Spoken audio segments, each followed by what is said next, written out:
जी हाँ, एक कहावत है ना कि बिल्ली को ही छाछ की अगर रखवाली दी जाए तो क्या हो सकता है। जी हाँ, कमोबेश बिहार में जो पुल गिरा है उसकी रखवाली की जिम्मेवारी प्रत्यय अमृत को है, मतलब पथ निर्माण विभाग के प्रधान सचिव को है। और अब मुख्यमंत्री उन्हीं को जांच का आदेश दिया है, तो ऐसे में कहा ही जा सकता है भाई अगर कहीं गड़बड़ी हुई है या फिर कमीशन खोरी का मसला है तो बिना प्रत्यय अमृत के सहयोग के संभव भी नहीं है।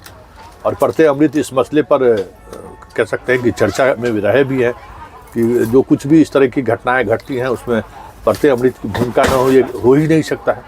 कई तरह के सवाल प्रत्यय अमृत को लेकर अक्सर आते रहते हैं, चाहे वो ऊर्जा विभाग में थे तब, अभी पथ निर्माण विभाग और स्वास्थ्य विभाग में है तब।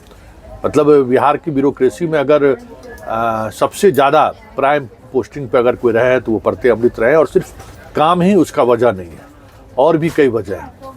ऐसे में उनको जांच का जिम्मेदार देना स्वाभाविक तौर पर सवाल उठना लाजमी है। और ये सवाल तब और उठ गया है जब सत्तारूढ़ दल के ही विधायक डॉक्टर संजीव ने, जो परबत्ता के विधायक है जिनके क्षेत्र से ये सड़क और पुल निर्माण का कार्य चल रहा है, उन्होंने ही ये सवाल खड़ा कर दिया है कि ये कहीं से भी सही नहीं है, प्रत्यय अमृत इस मामले की जांच न करे। ये सिर्फ एक आवाज़ विधायक की नहीं है, डॉक्टर संजीव का ये बयान काफ़ी महत्व और मायने रखता है। नीतीश के काफ़ी करीब भी हैं, लेकिन प्रत्यय अमृत को लेकर नीतीश के विधायकों में भी खासा आक्रोश है, क्योंकि वो विधायकों को उस तरीके से तवज्जो नहीं देते और सही काम में भी वो तवज्जो नहीं देते।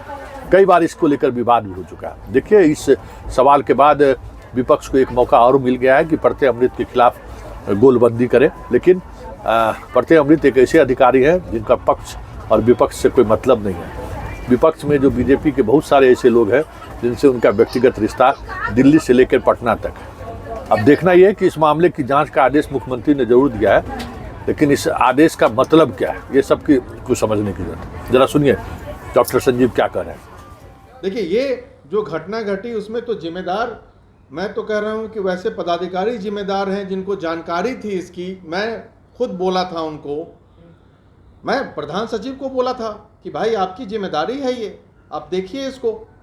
अब उन्हीं के मार्गदर्शन में पुल बन रहा है और वही जांच करेंगे तो क्या जांच का रिपोर्ट आएगा। जांच से उनको अलग रखा जाए, और नए आईएएस की कमी नहीं है बिहार में, बहुत टैलेंटेड लोग हैं यहाँ पे, किसी सीनियर आईएएस को जोड़ा जाए, प्लस जजेस को लेकर के जांच किया जाए। इसके बहुत गंभीर मुद्दा है ये, और इस घटना से हमारे सरकार पे एकदम गलत तरीके से विपक्ष अनाप शनाप आरोप लगा रही है, जो हमारे लिए दुखद बात है। ये हमारे नेता माननीय मुख्यमंत्री नीतीश कुमार जैसा ईमानदार मुख्यमंत्री भारतवर्ष में कोई नहीं है, तो वो भी इस पे हैं कि गंभीर हैं और इस पे वो कार्रवाई जरूर करेंगे। उनसे सर आप कह रहे हैं कि प्रधान सचिव पे सवाल खड़े कर रहे हैं और आपके मुख्यमंत्री उन्हीं से बातचीत करके उन्हीं को जांच का आदेश दे देते हैं, तो मुख्यमंत्री तो उनको जांच का आदेश नहीं दिए हैं, बोले हैं उच्च स्तरीय जांच हो गई है उन्हीं की अगुवाई में। अब ये इसका डिटेल मुझे नहीं पता है, ऐसा है तो मैं उनसे मिलूंगा, मैं उनको असलियत जो घटना घटा है मैं खुद ही दिखाने वाला हूँ। ये पिलर में क्रैक है, आप उसको दिखवाएं, और उसको नज़रअंदाज किए वो इनके साथ जो कंस्ट्रक्शन कंपनी है उसमें जो इन्वॉल्व है, वहाँ के लोकल पीडी डायरेक्टर्स, ये सब जो हैं उन पे एफआईआर लॉन्च होना चाहिए। लिटरली रिपोर्ट आ जाए और सारे पदाधिकारी पे एफआईआर हो, पे उन पे कार्रवाई होनी चाहिए, जो उच्च अधिकारी हैं उन पे भी, जो जांच में आए। लेकिन जांच से जो जिनके मार्गदर्शन में हो रहा है, जो वही जज भी बन जाएंगे, वही जांच भी करेंगे, जिनके मार्गदर्शन में दुर्घटनाएं घटी है, उनको तो इससे दूर रखना चाहिए। ये बहुत दुखद है ये।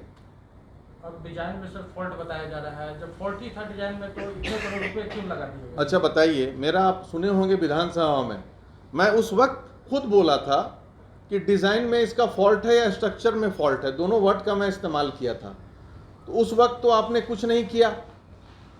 दुखद ये है कि कुछ लोग, कुछ एकाध आईएएस ऐसे हैं, अगर वो स्वास्थ्य विभाग में जाएंगे तो वो डॉक्टर बन जाते हैं, तुरंत ट्रांसफ़र हो जाएगा उनका आरसीडी में तो वो इंजीनियर बन जाते हैं, so called civil engineer, structure engineer खुद को समझने लगते हैं। लॉ विभाग में तुरंत ट्रांसफ़र हो जाएगा प्रधान सचिव, तो खुद को लॉयर और जज बन जाएंगे।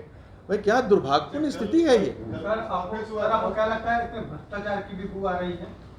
भाई दोनों की बू आ रही है इसमें, भ्रष्टाचार के साथ साथ ये स्ट्रक्चरल फॉल्ट भी है, तो वो भी तो भ्रष्टाचार का पार्ट है ना भाई। इतने बोलने के बाद आप इतना घटना घटा, 1 साल हो गया, 1 साल में क्या ढोल बजा रहे थे आप लोग?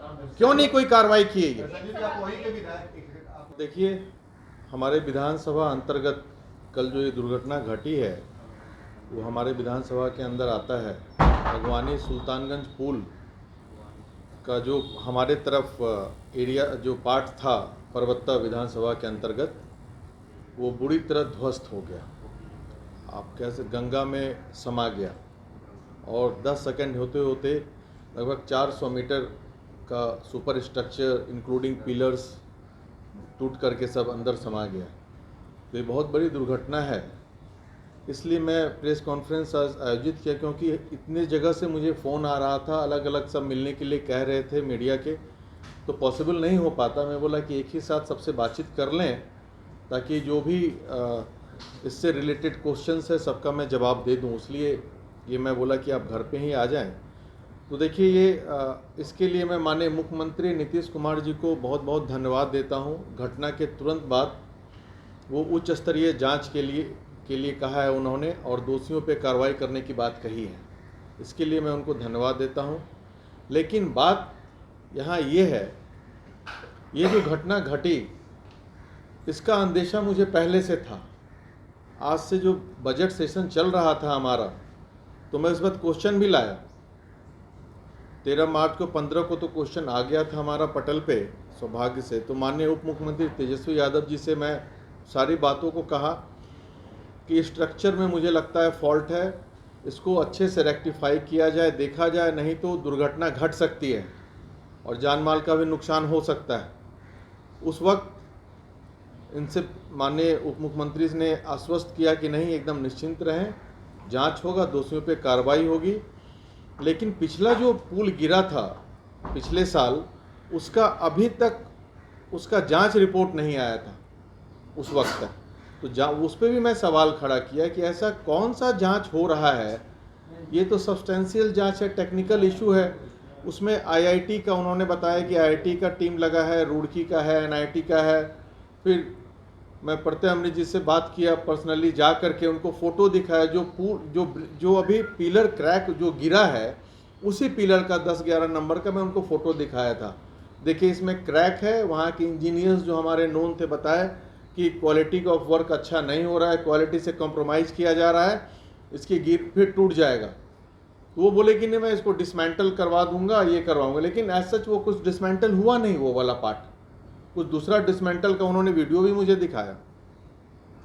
लेकिन ये जो है प्रधान सचिव जी का इनइफेक्टिवनेस दर्शाता है ये घटना। अगर मैं नहीं बोला रहा था, मेरी जवाबदेही थी, मैंने अपना फ़र्ज निभाया, आप सीरियसली उसको नहीं लिए। सिर्फ मीठा बात करने से सिस्टम नहीं चलता है और सिर्फ गप मारने से सिस्टम नहीं चलता है। ये बहुत दुर्भाग्यपूर्ण है। मैं अभी मुख्यमंत्री से बात नहीं हो पाया, मैं टाइम लूँगा, उनसे मैं मिलूँगा और मैं उनसे आग्रह करूँगा माननीय मुख्यमंत्री जी से कि आपने तो बोला ही है उच्च स्तरीय जाँच करने के लिए, तो जो इस विभाग के जो प्रधान सचिव हैं उनके अलावा किसी से और से जाँच करवाइए, कोई टेक्निकल टीम इसकी जांच करे। उसके अलावा कुछ जो जजेस हैं, हाईकोर्ट के रिटायर्ड जजेस हों, उस जुडिशियल जांच हो ताकि पारदर्शिता पता चले।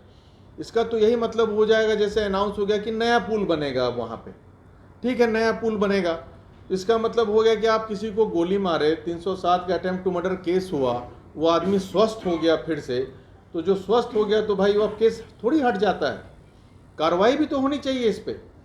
अब 1 साल में जब नहीं हुआ, अभी भी मैं रिक्वेस्ट कर रहा हूँ डिप्टी सीएम साहब से कि मैं इंफॉर्मेशन भी दिलवाया कि 15 दिन के अंदर इसकी जांच की रिपोर्ट आनी चाहिए और उस पर कार्रवाई हो, ताकि ऐसा लोगों की आकांक्षाओं की हत्या हुई है इस पुल के गिरने से।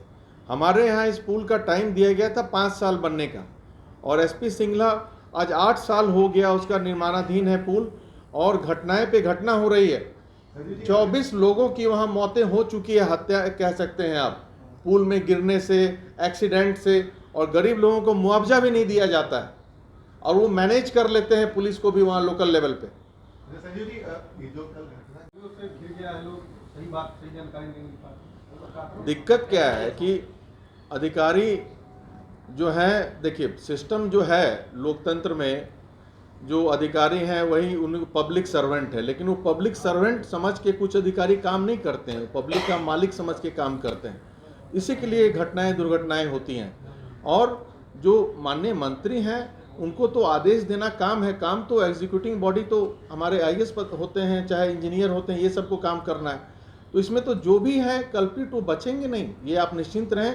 तेजस्वी यादव जी ने भी बोला है कि इस पे जांच होगी और किसी को नहीं छोड़ा जाएगा। तो ये बहुत अच्छी बात है कि भाई इन लोग इतने फास्ट एक्शन लिए डिप्टी सीएम और सीएम साहब ने। तो हमें पूरा विश्वास है कि दूध का दूध पानी का पानी हो के रहेगा इस घटना के बाद। पहले भी तो पुल टूटा था, हवा तेज चला था तो पुल टूटा। अब तो देखिए, पहले तो हवा चला तो पुल टूटा, इस बार ना हवा चला ना बाढ़ आया। अब कैसे टूटा तो यही तो जांच का विषय है। इस बार क्या चला था, हवा भी नहीं था उस दिन, ना बाढ़ आया, तो अब समझिए कि पानी भी नहीं था ना हवा था। अब कैसे पुल टूटा ये सोचने की बात है। तो इसी को तो इतना गंभीर मुद्दा क्यों है ये।